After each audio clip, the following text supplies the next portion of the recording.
Assalamualaikum warahmatullahi wabarakatuh.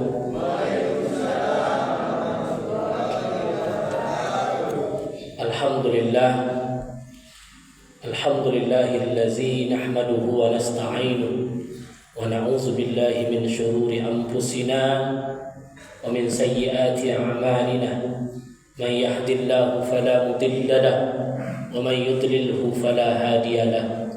أشهد أن لا إله إلا الله وحده لا شريك له وأشهد أن محمدا عبده ورسوله لا نبي بعده رب اشرح لي صدري ويسر لي أمري واحلل عقدة من لساني يفقهوا قولي سبحانك لا علم لنا إلا ما علمتنا إنك أنت العليم الحكيم رب اشرح لي صدري ويسر لي أمري wahlul 'uqdatam min lisani yafqahu qawli. Yang saya muliakan pengurus beserta jajarannya Masjid Nurul Falah, Jalan Gelugur, Kulim, Pekanbaru.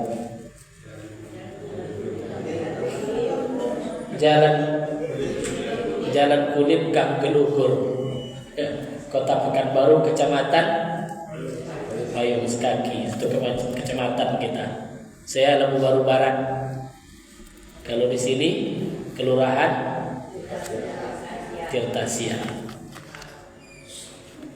Baik, yang saya muliakan jamaah sekalian yang hadir pada malam yang berbahagia ini, kita wirid pada malam ini dalam suasana mudah-mudahan diberkahi oleh Allah Subhanahu wa taala. Maka untuk itu kita selalu bersyukur kepada Allah Subhanahu wa taala, karena rasa syukur itulah yang akan menghantarkan kita untuk dekat kepada Allah Subhanahu wa taala. Apa yang dimaksud dengan syukur? Menggunakan nikmat Allah bukan untuk maksiat kepada Allah. Itu hakikat syukur, teman. Hakikat dari rasa syukur adalah tidak menggunakan nikmat yang Allah beri untuk bermaksiat. Allah beri kita rezeki, kita berbagi, itu namanya syukur. Allah beri kita mulut, kita berzikir, itu namanya syukur. Allah beri kita kesehatan, kita gunakan bermanfaat bagi orang lain, itu namanya juga syukur. Maka manusia diciptakan oleh Allah. Setiap perbuatan yang kita lakukan adalah implementasi dari rasa syukur kepada Allah, dengan catatan bagi kita seorang muslim.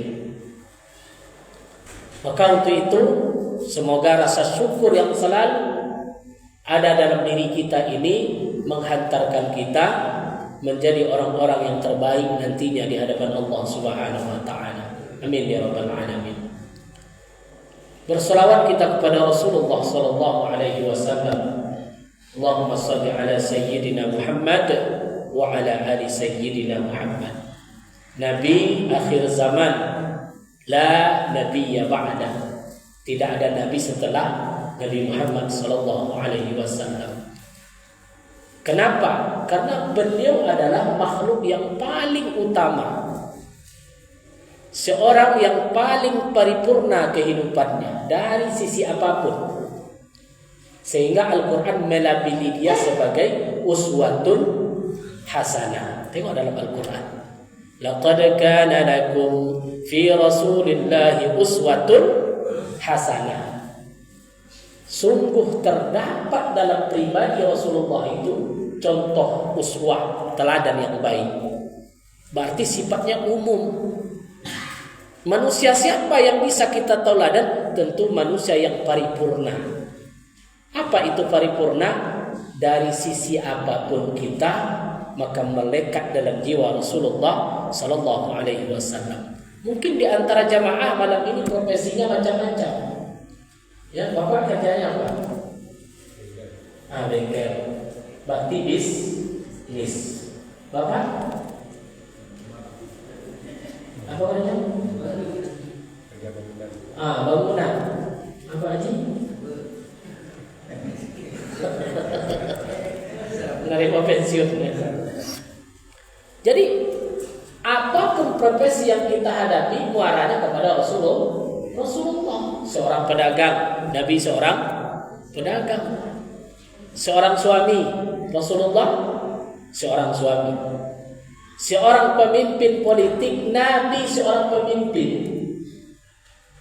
Coba, seluruh sisi hidup itu ada di Rasulullah. Karena kehidupan beliau itu semua sisi itu ada. Berarti kalau kita bicara suami yang terbaik itu siapa? Rasulullah. Maka bagi seorang suami yang mencontoh kepemimpinan Rasulullah dalam keluarganya, maka hidupnya insya Allah sakinah, mawaddah, warahmah. Kenapa? Pernah tak Rasulullah itu marah sama istrinya? Ada tak ibu dengar kisahnya Rasulullah itu marah-marah sama istrinya? Ada tak? Tidak ada. Kalau suami ibu, tiap hari kau dibongi. Ada Rasulullah, tapi dia bijak.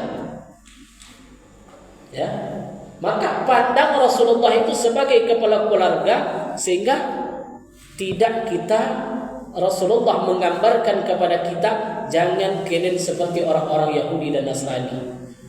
Kenapa? Orang Yahudi dan Nasrani mereka terlalu hulu terhadap nabi-nabi mereka. Hulunya apa maksudnya? Seolah-olah orang itu sudah sama dengan Tuhan, dengan Allah. Wa qala al-yahudu inna Uzair ibn Allah. Orang Yahudi mengatakan Uzair itu anak Tuhan. Kenapa ajaran Musa alaihi salam yang dibawa oleh Nabi Musa itu kitab Taurat? Dalam Taurat itu la ilaha illallah. Dalam Injil itu la ilaha illallah. Dalam Zabur itu la ilaha illallah. Dalam Al-Quran la ilaha, sama semua dalam urusan tauhid. Tidak ada beda.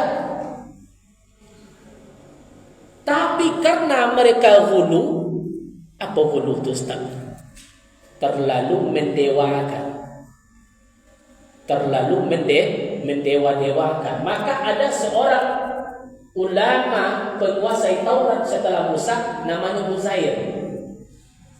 Jadi Uzair ini dia hafal Taurat. Ulama besar Bani Israel. Tiba-tiba Uzair tadi diwafatkan oleh Allah. Bukan diwafatkan, tiba-tiba Uzair tadi hilang. Maka banyak orang menyangka Uzair sudah hilang, sudah mati. Tapi rupanya dalam sejarah riwayat mengatakan Uzair itu ditidurkan selama 100 tahun. Seperti kisah Ashabul Kahfi. Ashabul Kahfi kan 300 tahun. Tapi azan setelah Nabi Musa namanya Uzair. Tidur selama 100 tahun. Ketika dia terbangun, dia merasakan baru setengah hari. Dia pulang ke rumah. Padahal jaraknya sudah berapa tahun tadi? 100 tahun. Pokoknya ada tokoh di situ pengurus itu hilang. Tiba-tiba 100 tahun ke depan dia pulang. Masih ada kita enggak, Bu? Udah enggak ada. Tapi namanya masih terkenal.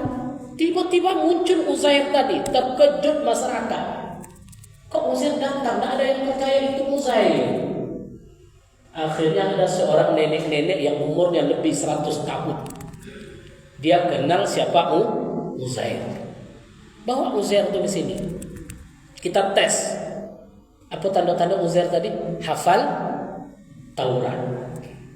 Hafal Taurat. Langsung dihafal Taurat tadi sama Uzair. Maka mereka gulu terhadap Uzair.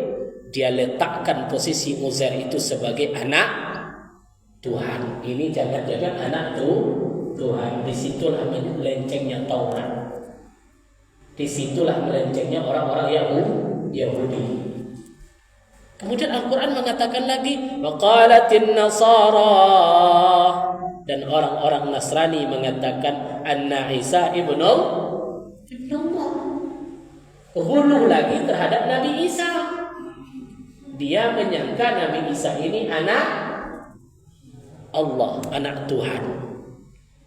Maka Rasul memberikan arahan kepada sahabatnya, saya ini manusia, tapi juga Rasulullah.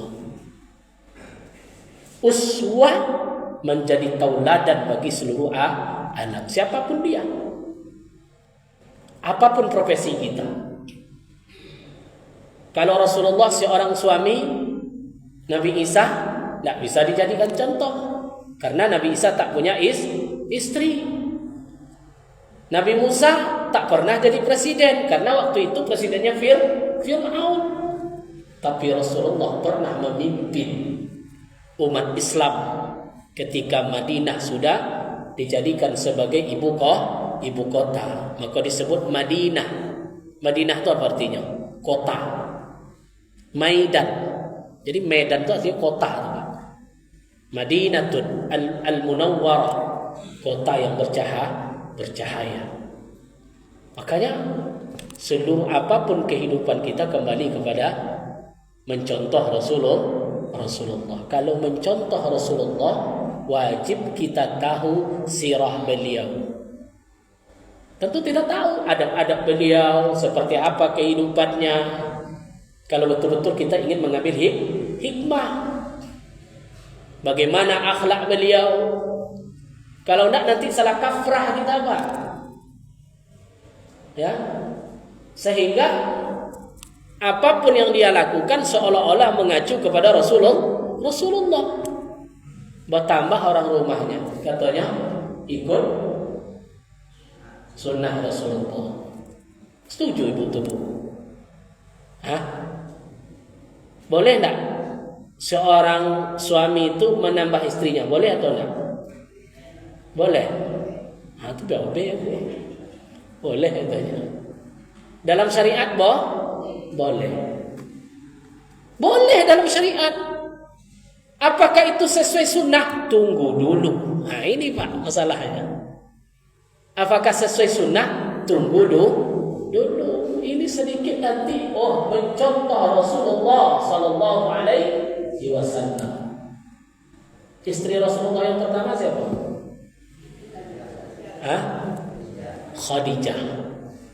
Pernah tak Nabi itu nikah dengan orang lain selain Khadijah?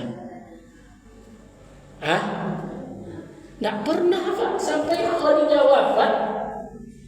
Andai dulu Rasulullah wafat, seandainya lebih dulu Rasulullah wafat dengan Khadijah, tentu beliau istrinya cuma satu. Ya. Sampai Khadijah wafat, begitulah prinsip Rasulullah menikah di umur 25 tahun sampai Khadijah wafat. Ketika peristiwa setelah itu Isra Mi'raj. Berarti berapa tahun hidup Nabi dengan Khadijah? Sekitar umur Rasulullah 44 tahun, 45 tahun Khadijah wafat. Berapa tahunnya hidup itu berdua? 25 sampai 40 berapa tahun? 25 sampai 40 15 tahun sampai Rasulullah diangkat menjadi Rasul. Tak pernah Rasulullah menikah. Ya. Kalau bapak sekarang istri pertama atau istri kedua? Istri pertama kan? Kapan bapak baru boleh menikah lagi? Kalau dulu sih dia sudah. Prinsipnya kan itu. Setuju ibu nak?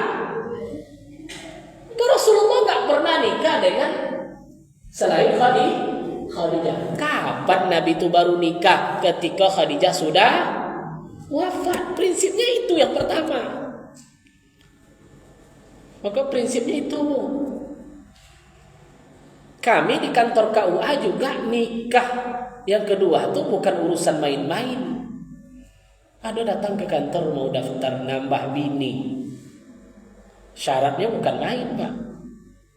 Apa syaratnya? Yang pertama izin istri pertama. Bukan itu saja. Izin pengadilan. Bukan izin istri pertama saja, tapi izin pengadilan. Kapan pengadilan itu mengizinkan baru bapak itu boleh nikah? Banyak pula syaratnya. Yang pertama istrinya tak mampu atau tak punya keturunan. Banyak. Meskipun dapat izin dari istri pertama, tapi pengadilan tidak mensahkan, tak jadi barang itu. Di sini sudah ada regulasi yang bagus. Bukan berarti bertentangan dengan syariat, tidak, tapi menengok kemuslihatan, menengok kebaikan-kebaikan di dalamnya. Nah, begitulah kehidupan Rasulullah sallallahu alaihi wasallam. Kita seorang pedagang, justru beliau seorang pedagang yang sangat cemerlang. Jangan kita berpikir Rasulullah itu berdagang, buka dagangan, bukan seperti itu. Dia bukan berdagang seperti yang kita bayangkan, tapi lebih kepada bisnis. Siapa yang investasi ke dia? Khadijah. Karena Khadijah seorang yang kaya raya. Salah satu yang menjalankan bisnis dari Khadijah itu adalah Nabi Muhammad ketika mudanya. Investasi beliau yang mendagangkan barang Khadijah. Seperti apa perdagangannya? Allah abadikan, tengok dalam surat Al-Quraisy. Sering kita baca kan? Bi'ila fi Quraisy ila fihim riyah la tasyita'i was-sayf. Coba apa artinya, Bu? Cik baca aja nya. Li'ila fi Quraisy ila bihim rih la tasyita'i was-sayf. Al-Quran menggambarkan orang-orang Quraisy ini sebagai seorang pedagang. Pedagang seperti apa? Rihla tasyita'i was-sayf. Rihlah itu bahasa kitanya, ibu pergi rihlah, naik pesawat Malaysia, Singapura. Nah, itu namanya rihlah. Metode itulah perdagangannya, Pak. Diterangkan oleh Al-Quran syita was-sayf, di musim panas mereka di Yaman, was-sayf di musim dingin mereka di Syam. Makanya perdagangannya itu lintas negara. Lintas negara. Yaman, Arab Saudi, kalau dibawa sekarang, geografi negara sekarang itu, Syam itu 4 negara. Lebanon, Palestina, Syria, Yordania. Itu namanya Syam, negeri Syam. Jadi ada 4 negara negeri Syam. Yang 4 ini rencana Israel itu mau ditaklukkan, ya, mau diambil. Ya, kemarin Gaza, sekarang Lebanon. Besar kemungkinan nanti Yordania habis. Apakah kita diam? Tengok hari ini kita lihat masih berlangsung gitu. Di Lebanon itu sudah lebih 2000 syahid di bom. Ya, kita menonton hari ini. Ya, negara yang kecil tapi habis dibom semua. Gaza 80% sudah dibom. Ya, terima aja lah, Bu. Beko bercokak nanti rumah beko. Baik, Bapak Ibu rahimakumullah. Itulah gambarannya tadi perdagangan Rasulullah dari negeri Yaman sampai ke Syam. Syam itu dari 5 negara.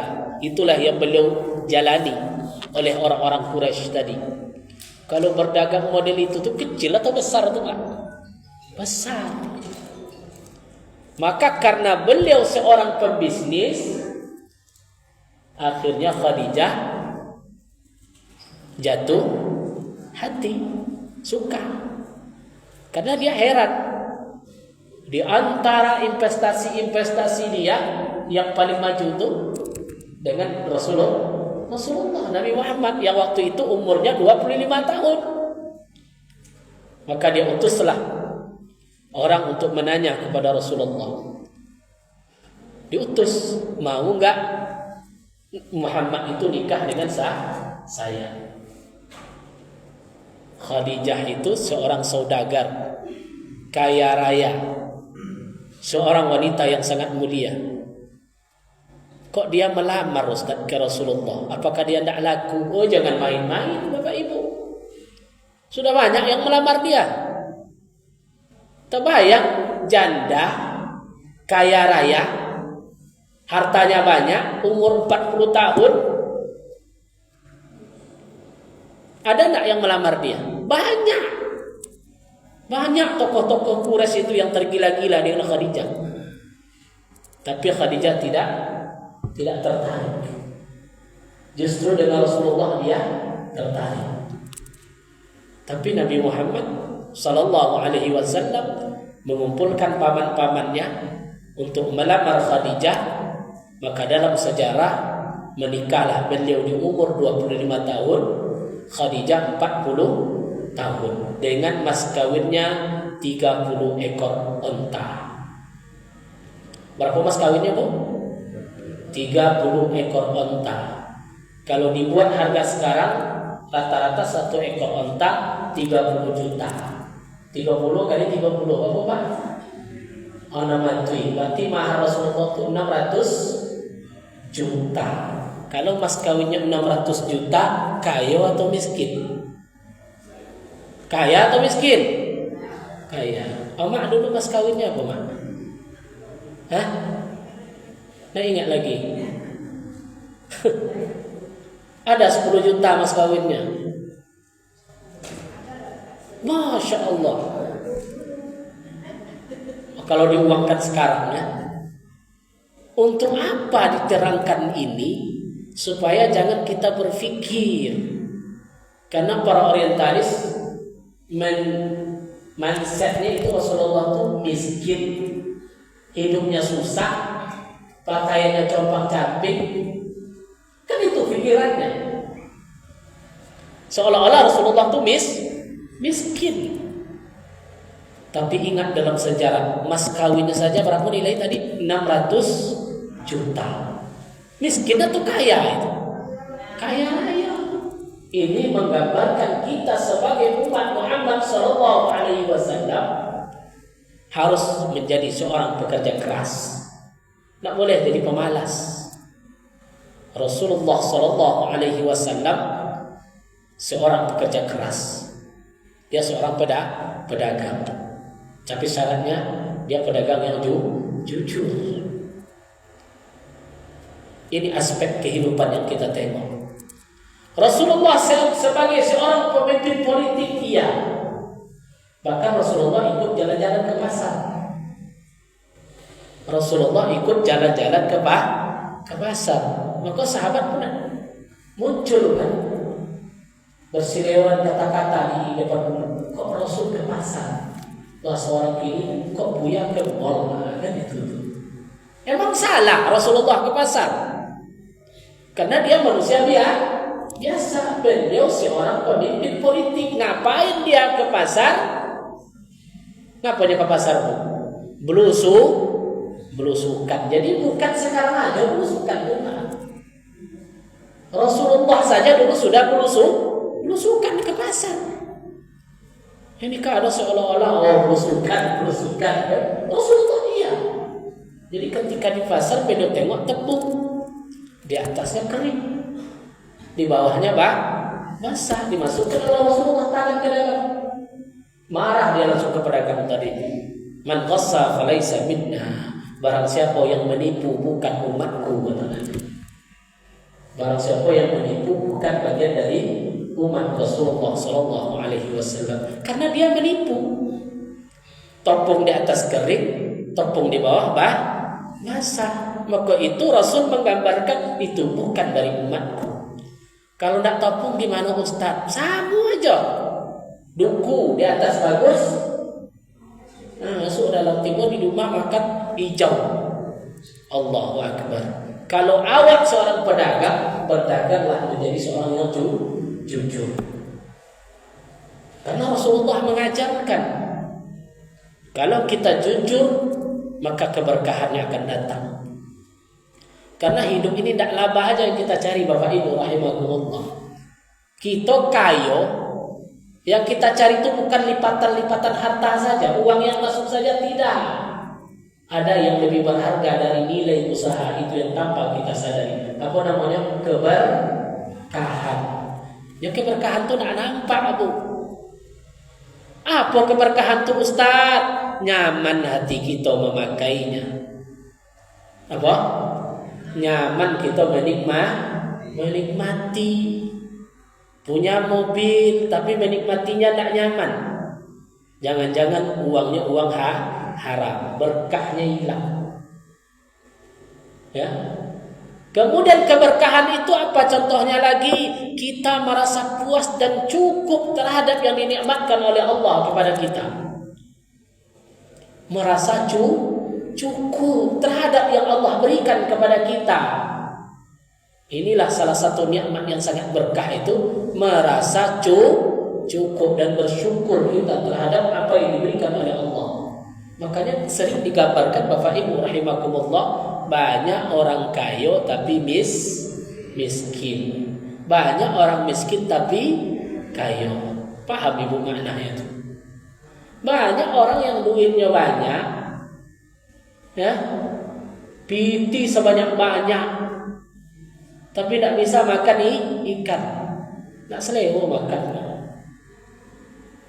tidak bisa makan ayam. Untuk apa? Banyak orang berduit tapi tidak menikmati hasil yang dia dapatkan. Pikirannya kacau, ya, selalu galau. Padahal duitnya banyak.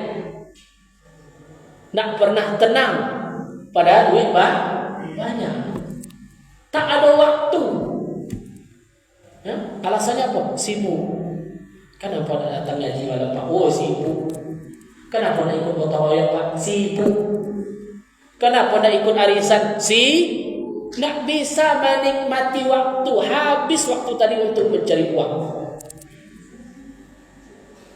Berarti jangan-jangan keberkahannya dicabut oleh Allah Subhanahu wa ta'ala. Jadi keberkahan inilah yang kita cari. Tidak hidup ini tidak semata-mata materi, Bapak Ibu rahimakumullah, tapi ada di sebaliknya. Inilah yang disebut dengan ibadah. Wa ma khalaqtul jinna wal insa illa liya'budun. Tidak kami ciptakan jin dan manusia itu kecuali untuk beribadah kepada Aku. Apa itu ibadah? Amal baik. Khairun nas anfa'uhum linnas. Inilah ibadah. Yang kita cari itu nilai. Karena nilai itu lebih penting daripada materi. Ya, untuk apa kita banyak uang tapi kita tidak dihargai orang? Kenapa? Banyak musuh. Tak ada gunanya. Berarti keberkahan ini hilang. Bukankah setiap doa kita panjatkan? Tidak pernah Rasulullah mengajarkan kita untuk doa itu banyak harta. Ya Allah, banyakkanlah harta saya, banyakkanlah uang saya. Tidak pernah. Jelas doanya, Allahumma inna nas'aluka salamatan fid din. Ya Allah, selamatkan agama kami. Wa afiatan fil jasad, sehatkan badan kami. Itu nikmat yang terbesar. Wa ziyadatan fil ilmi, tambah. Ini kalau di ilmu baru tambah. Tapi kalau di rizki, wa barakatan fil rizqi, ya Allah berkahi rizki kami. Bukan wa ziyadatan fil rizqi, ya Allah tambah rizki banyak-banyakkan uang kami. Tak ada. Yang doa itu apa? Berkahi rizki kami. Karena keberkahan inilah yang kita cari. Nah, mas waktu belum sampai ceritanya lagi itu. Ya. Jadi apa yang kita cari dalam hidup ini? Berkah. Karena orang yang tidak berkah itu masalahnya yang tidak pernah selesai. Hati yang tidak pernah nyaman. Kesibukan yang tidak pernah berhenti. Aku kalau tidak berkah, gampang aja Pak. Masalah yang tidak pernah selesai. Hati yang tidak pernah tertonang. Terus kesibukan yang tidak pernah habis. Kalau nak model tu, ya tak sempat solat, tak sempat ngaji, tak sempat ta'lim, gara-gara mencari piti. Akhirnya apa? Alhaakumut takatsur hatta zurtumul maqabir. Mencari duit terus sampai masuk dia kubur. Kapan ibadahnya kepada Allah? maka seimbangkanlah.